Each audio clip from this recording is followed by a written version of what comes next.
देश दुनिया में आज जन्माष्टमी मनाई जा रही है। मथुरा में भगवान श्री कृष्ण के जन्मोत्सव के मौके पर उनकी जन्मभूमि को दुल्हन की तरह सजाया गया है। वृंदावन के भी मंदिरों को फूलों और रंग बिरंगी लड़ियों से सजाया गया है।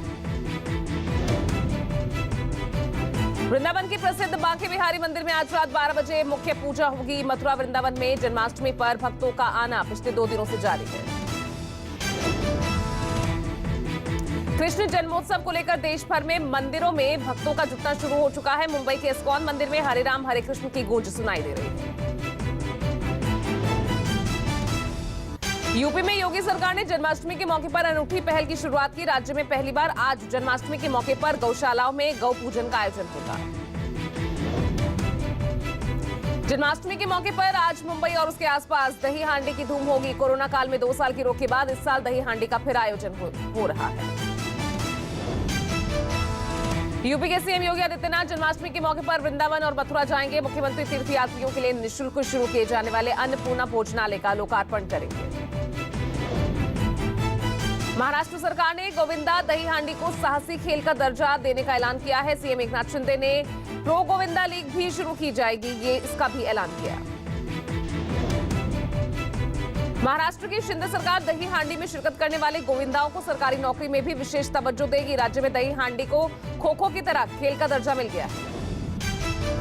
बीजेपी आज पूरे मुंबई में दही हांडी के 370 कार्यक्रमों का आयोजन करा रही है। तो वहीं शिवसेना ने भी शिवसेना भवन के सामने दही हांडी का आयोजन किया है। केंद्रीय गृह मंत्री अमित शाह ने सीमावर्ती राज्यों के महानिदेशकों को जनसांख्यिकी बदलाव पर पैनी नजर रखने के निर्देश दिए हैं। गुरुवार को दिल्ली में एनएसएस के सम्मेलन को संबोधित करते हुए शाह ने राष्ट्रीय सुरक्षा को सर्वोच्च प्राथमिकता देने की अपील की। पूर्व केंद्रीय मंत्री और जेडीयू के पूर्व राष्ट्रीय अध्यक्ष आरसीपी सिंह बीजेपी में शामिल हो सकते हैं। बीजेपी में शामिल होने के मुद्दे पर कहा, मेरे सभी विकल्प खुले हैं।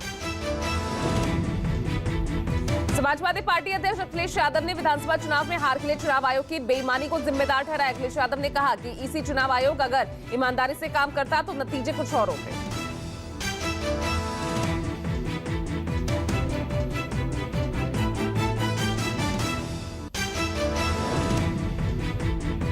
दिल्ली में रोहिंग्याओं को बसाने को लेकर विवाद जारी। केंद्र और दिल्ली सरकार ने एक दूसरे पर रोहिंग्याओं को दिल्ली में फ्लैट देकर बसाने की साजिश रचने का आरोप लगाया। दिल्ली के डिप्टी सीएम सिसोदिया ने आरोप लगाते हुए कहा कि दिल्ली की चुनी हुई सरकार को अंधेरे में रख रोहिंग्याओं को आवाज देने की साजिश की जा रही है। सिसोदिया ने लिखा, दिल्ली सरकार के विरोध होने पर केंद्र सरकार ने यू टर्न लिया। केंद्र सरकार ने अपना रुख स्पष्ट करने की मांग की। केंद्रीय मंत्री अनुराग ठाकुर ने आप पर जमकर निशाना साधा। कहा कि यहां रहने वाले और अवैध प्रवासी रोहिंग्या को मुफ्त पानी, बिजली, राशन दिया जाता है। अब उन्हें दिल्ली सरकार फ्लैट भी देगी। अनुराग ठाकुर ने कहा, अरविंद केजरीवाल डिटेंशन सेंटर क्यों नहीं तैयार कर पाए? क्या सीएम जागेंगे और जवाब देंगे?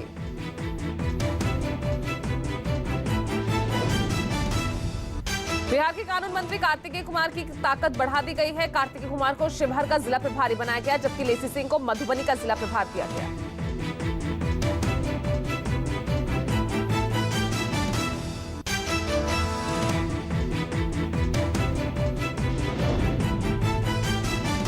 बिहार में बीमा भारती के आरोपों पर भड़के नीतीश। कहा, कहीं जाने का मन है तो जाए बीमा, गलत बात ना करें। बिहार के कैबिनेट मंत्रियों को लेकर केंद्रीय मंत्री अश्विनी चौबे का नीतीश कुमार पर हमला। न्यूज 24 से खास बातचीत के दौरान अश्विनी चौबे ने कहा, नीतीश को इस्तीफा दे देना चाहिए।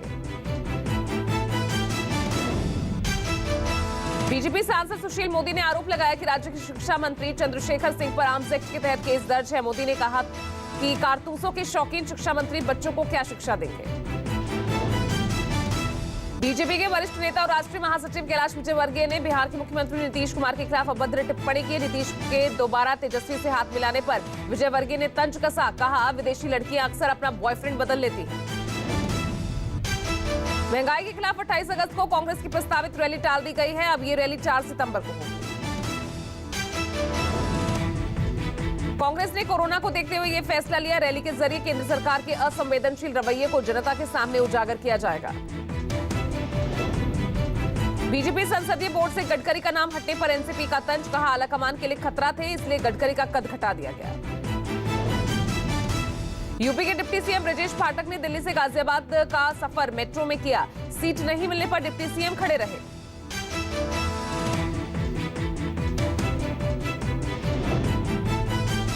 केंद्रीय गृह मंत्री अमित शाह ने सीमावर्ती राज्यों के महानिदेशकों को जनसांख्यिकी बदलाव पर पैनी नजर रखने के निर्देश दिए हैं। गुरुवार को दिल्ली में एनएसएस के सम्मेलन को संबोधित करते हुए शाह ने राष्ट्रीय सुरक्षा को सर्वोच्च प्राथमिकता देने की अपील की। पूर्व केंद्रीय मंत्री और जेडीयू के पूर्व राष्ट्रीय अध्यक्ष आरसीपी सिंह बीजेपी में शामिल हो सकते हैं। उनके बीजेपी में शामिल होने के मुद्दे पर उन्होंने कहा कि मेरे लिए विकल्प सभी खुले हैं। समाजवादी पार्टी अध्यक्ष अखिलेश यादव ने विधानसभा चुनाव में हार के लिए चुनाव आयोग की बेईमानी को जिम्मेदार ठहराया। उन्होंने कहा कि इसी चुनाव आयोग अगर ईमानदारी से काम करता तो नतीजे कुछ और होते।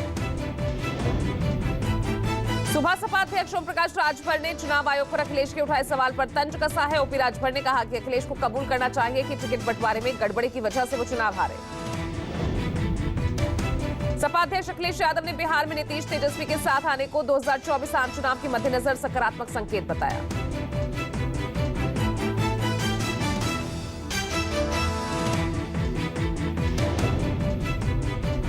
मेरठ हाईवे पर हादसे में 4 लोगों की मौत का मामला। डिप्टी सीएम ब्रजेश पाठक अचानक पहुंचे। गाजियाबाद के हिंडन मॉर्चुरी हाउस में अव्यवस्थाओं पर डिप्टी सीएम ने फोन पर सीएमओ को फटकारा। डिप्टी सीएम ब्रजेश पाठक ने मृतकों के परिजनों से भी मुलाकात की। मृतकों के शवों को फर्श पर रखा देख नाराज हुए डिप्टी सीएम।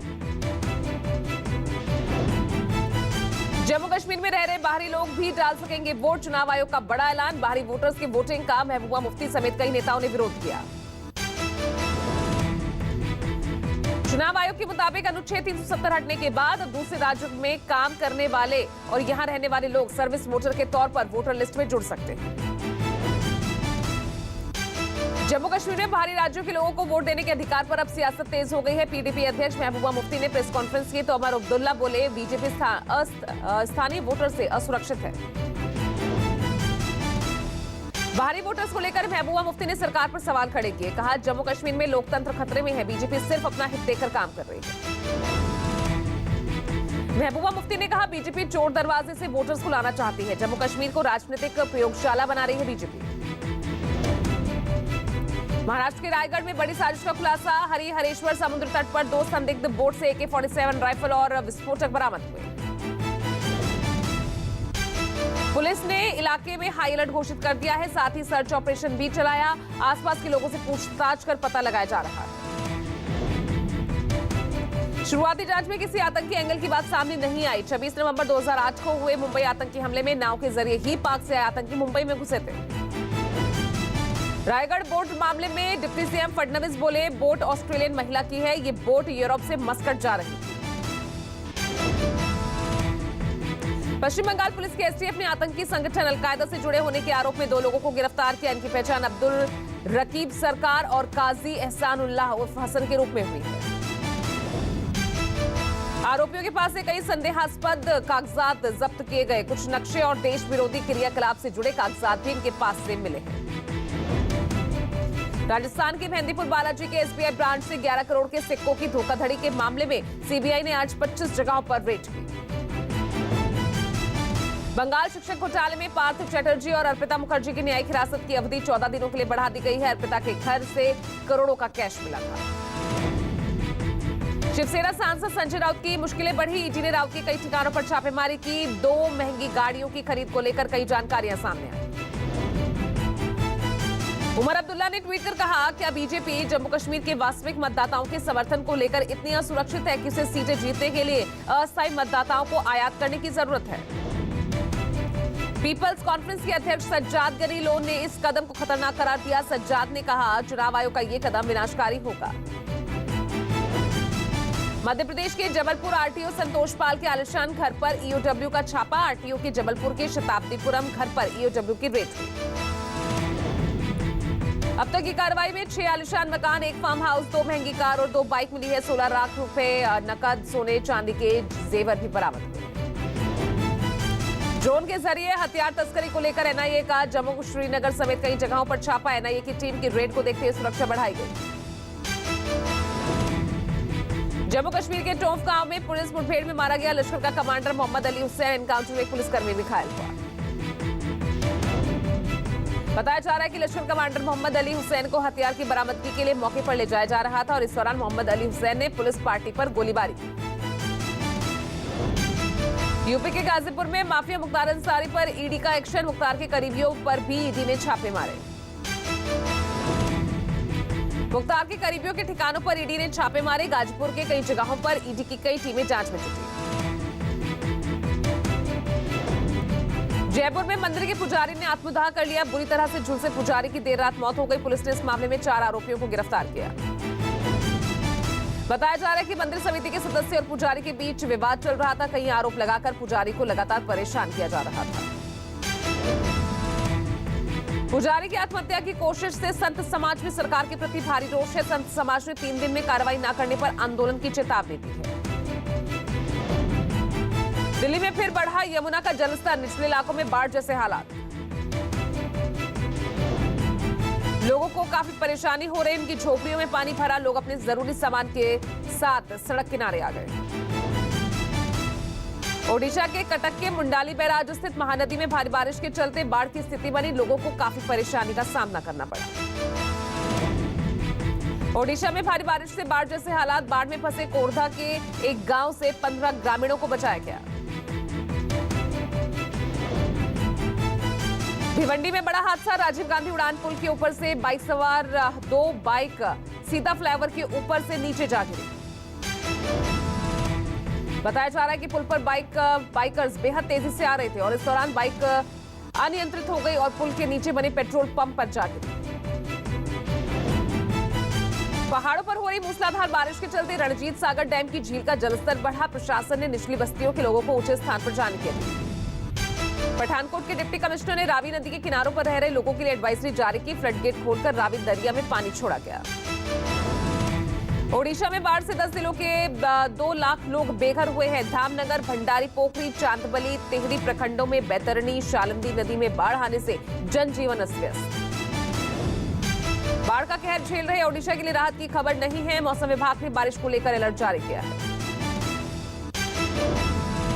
मध्य प्रदेश में उफान पर नर्मदा नदी। ओंकारेश्वर बांध के 17 गेट खोलने के बाद भी नर्मदा नदी में उफान जारी है। मध्य प्रदेश के छतरपुर में सुजारा बांध पर जलस्तर बढ़ने के चलते पानी धसान नदी में छोड़ा गया। प्रशासन अलर्ट। खरगोन जिले के बटवाहा, मंडलेश्वर और महेश्वर में अलर्ट जारी किया गया। कल शिवराज सिंह चौहान ने भी बाढ़ प्रभावित इलाकों का दौरा किया। महाराष्ट्र में भारी बारिश का अलर्ट। पुणे, अकोला, अमरावती, बुलढाणा, चंद्रपुर, गढ़चिरौली, नागपुर, वर्धा और यवतमाल में भी येलो अलर्ट जारी किया गया। गुजरात के नवसारी में कार बड़े नाले में जा गिरी। हादसे में कार सवार एक शख्स की मौत। मौके पर पहुंची पुलिस। मध्य प्रदेश के सीहोर में नदी में बहे तहसीलदार और पटवारी। 3 किलोमीटर दूर मिला पटवारी का शव। तहसीलदार लापता। अवंतीपुरा के पास नदी और डैम के बीच कार झाड़ियों में फंसी, जिसे निकालने की कोशिश की जा रही है। तहसीलदार की भी तलाश जारी है। महाराष्ट्र के भंडारा में भारी बारिश के चलते बाढ़ की स्थिति बनी। घरों में घुसा पानी। गुजरात की बनासकांठा में भारी बारिश के चलते कई इलाकों में हुआ जलभराव। सड़कें बनी तालाब। देश में तेजी से बढ़ रहा है कोरोना संक्रमण। 2 दिनों की राहत के बाद आज फिर 10,000 से ज्यादा नए कोरोना मरीज मिले। देश में एक्टिव मरीजों की संख्या 1 लाख के पार। संक्रमण दर 3% से ज्यादा रही। दिल्ली में पॉजिटिविटी रेट 10% से ऊपर पहुंचा। अस्पतालों में एडमिट मरीजों की संख्या में भी बढ़ोतरी। दिल्ली में गुरुवार को 1964 नए केसेस दर्ज हुए हैं। इसके साथ ही 8 लोगों की मौत हुई है। 1939 लोग कोरोना से ठीक हुए हैं। जयपुर में आग में झुलसी महिला की इलाज के दौरान मौत हुई। पुलिस पर लगा लापरवाही का आरोप। पीड़ित परिजनों के मुताबिक महिला ने गांव के लोगों को पैसे उधार दिए थे। पैसे मांगने पर महिला पर पेट्रोल छिड़ककर आग लगा दी गई। मैनपुरी में जीप ने एक शख्स को मारी टक्कर। हादसे में व्यक्ति की मौके पर मौत हुई। वायरल वीडियो का पुलिस ने लिया संज्ञान। मामला दर्ज कर आरोपी की गिरफ्तारी के लिए छापेमारी कर रही पुलिस।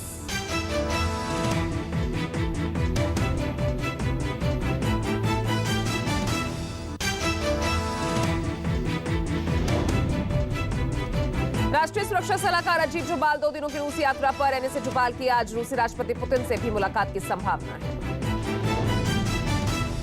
विदेश मंत्री एस जयशंकर ने माना कि भारत चीन के संबंध मौजूदा समय में बेहद नाजुक दौर में हैं। एलएसी पर चीन की हालिया गतिविधियों का हवाला देते हुए विदेश मंत्री ने साफ किया कि भारत चीन के बेहतर संबंध के बिना एशियाई शताब्दी की उम्मीद बेईमानी है। ऑस्ट्रेलिया के समुद्री इलाके में आज से बड़ा युद्ध अभ्यास शुरू हो रहा है। युद्ध अभ्यास में भारत सहित 17 देश शामिल हो रहे हैं। चीन के 51 लड़ाकू विमान और 6 युद्धक पोत ने गुरुवार को फिर ताइवान सीमा का उल्लंघन किया। इससे पहले 7 अगस्त तक ताइवान के आसपास चीनी सेना के 14 युद्धपोत और 66 विमानों की मौजूदगी दर्ज की गई थी। चीन के उकसावे वाली कार्रवाई के जवाब में ताइवान ने भी अपने सबसे उन्नत लड़ाकू विमान F-16B उड़ाकर अपना दमखम दिखाया। अफ्रीकी देश जिबूती में चीन का नेवल बेस पूरी तरह से ऑपरेशनल हो चुका है। ये खुलासा मैक्सार टेक्नोलॉजीज के ओर से जारी की गई सैटेलाइट तस्वीरों के जरिए हुआ। अमेरिकी प्रतिनिधिमंडल भारत की 8 दिनों की यात्रा पर आ रहा है। ये प्रतिनिधिमंडल अमेरिकी सीनेटर जॉन ओसाफ की अगुवाई में 30 अगस्त को भारत पहुंचेगा। रूसी राष्ट्रपति पुतिन ने रूसी महिलाओं से 10 बच्चे पैदा करने की अपील की है। पुतिन ने कहा 10 बच्चे पैदा करने वाली माओं को मदर हीरोइन नाम का अवार्ड दिया जाएगा। ब्रिटिश प्रधानमंत्री पद के उम्मीदवार भारतीय मूल के ऋषि सुनक गुरुवार को जन्माष्टमी के मौके पर अपनी पत्नी अक्षता मूर्ति के साथ भक्ति वेदांत मनोहर मंदिर में पूजा अर्चना करते नजर आए।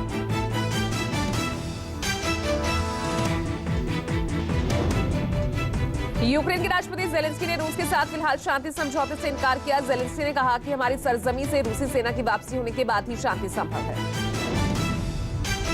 फिनलैंड की प्रधानमंत्री सना मारिन का पार्टी का वीडियो वायरल होने पर विपक्ष उनके ड्रग्स टेस्ट की मांग कर रहा है। अल्जीरिया के जंगलों में आग फैलने से करीब 26 लोगों की झुलसने से मौत हो गई। अगस्त की शुरुआत के बाद से अल्जीरिया में अब तक 106 बार आग लगने की घटनाएं सामने आ चुकी है। उत्तर कोरिया ने दक्षिण प्योंगन प्रांत के ओंचोन से पश्चिम सागर में 2 क्रूज मिसाइलें दागी, जिससे दक्षिण कोरिया समेत अमेरिका में दहशत बढ़ी।